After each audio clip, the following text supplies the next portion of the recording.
इतिहास में कुछ भी नहीं रखा, बहुत लोग बोलते हैं, लेकिन मैं एक बात कहती हूँ कि इतिहास में बहुत कुछ रखा है। आज के दिन एआई और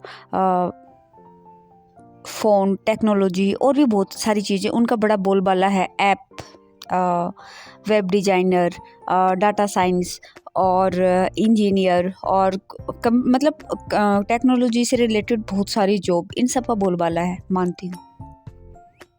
लेकिन हिस्ट्री शब्द का अर्थ है अतीत, और अतीत एक मच्छर से लेके डायनासोर का हो सकता है, और एक सुई से लेके एरोप्लेन तक का हो सकता है।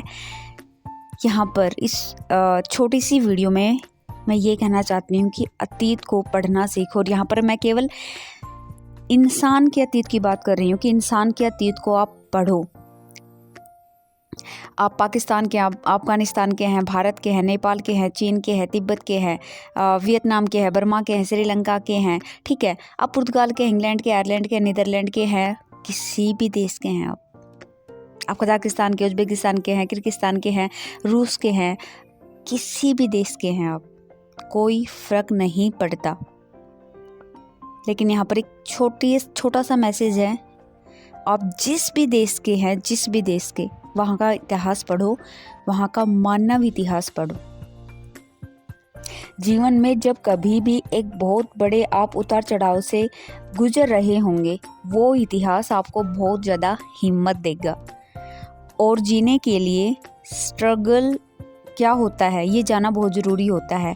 और बहुत से स्टूडेंट जो कई बार सुसाइड कर जाते हैं, वो इसीलिए सुसाइड कर जाते हैं क्योंकि उन्हें नहीं पता होता कि हमारे जो पूर्वज हैं उन्होंने कितना स्ट्रगल किया था, क्योंकि वो ज़्यादा से ज़्यादा अपनी लाइफ के बारे में सोच रहे होते हैं। लेकिन जब हम किसी भी कंट्री के ह्यूमन हिस्ट्री को, यानी कि मानव इतिहास को पढ़ लेते हैं, तो वहाँ पर इतनी ज़्यादा बायोग्राफी हमारे माइंड में घूमती फिरती है। ऐसी बायोग्राफी, जिन बायोग्राफी से हमें पता चलता है कि इनकी ज़िंदगी में बड़े उतार चढ़ाव रहे, लेकिन इन्होंने महान से महान काम किया। मानव इतिहास में उन दो घटनाओं को ज़रूर शामिल किया जाता है, जो बहुत नेगेटिव हो, जो बहुत पॉजिटिव हो। सिंपल चीज़ों को मानव इतिहास में लाना इम्पॉसिबल सा है, नहीं है पॉसिबल सभी घटनाओं को इतिहास में लाना। केवल नेगेटिव और पॉजिटिव महत्वपूर्ण घटनाओं को ही इतिहास में शामिल किया जाता है। इसलिए आप अगर मेरी वीडियो सुन रहे हो तो आप किसी भी कंट्री के मानव इतिहास को जरूर पढ़ना, ताकि आप अपने जीवन में मजबूत हो सको, मानसिक रूप से और शारीरिक रूप से। क्योंकि ये पूरी दुनिया में माँ बाप को छोड़ के कहीं ना कहीं पूरी दुनिया आपकी टांग खींचने वाली है। आपकी प्रोग्रेस से मुझे नहीं लगता कि उनको बहुत ज़्यादा फर्क पड़ने वाला है। इसलिए अगर आपको अपना जीवन प्यारा है तो आपको मानसिक तौर पे और शारीरिक तौर पे बहुत मजबूत होना पड़ेगा। दुनिया सबसे पहले, क्योंकि ज़माना बदल गया है, दुनिया बदल गई है, दुनिया सबसे पहले आपके दिमाग पर अटैक करेगी, आपके दिल पर अटैक करेगी, आपकी इमोशंस पर अटैक करेगी। और जब आप मानसिक तौर पे कमज़ोर हो जाते हो तो शारीरिक तौर पे तो हो ही जाते हो।